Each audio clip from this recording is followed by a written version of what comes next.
Kenapa kita mesti cinta kepada Rasulullah?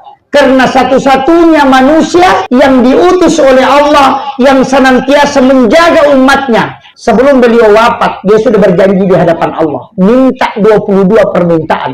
Dan Allah kabulkan. Apa permintaannya? Pendekkan umurnya umatku. Supaya ketika dia berbuat dosa, tidak lama kau siksa nanti. Itu permintaannya. Makanya umur kita, Bapak Ibu sekalian, itu hanya 60-70. Tidak lama. Tidak sama umatnya Nabi Musa. Tidak sama umatnya Nabi Daud. Yang sampai 930 tahun. Kita cuma 60-70 karena Nabi mengatakan saya takut kalau dia melakukan dosa terlalu lama kau hisab. Kalau hanya 60 tahun tidak lama.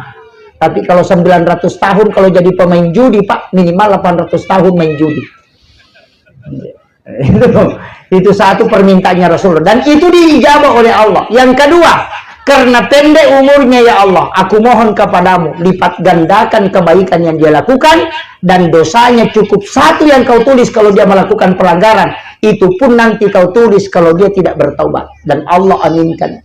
Makanya manja'bil hasanati falahu asyru amsalihha. Siapa yang melakukan satu kebaikan maka 10 nilainya di hadapan Allah. Tapi kalau melakukan satu kejahatan itu cuma satu.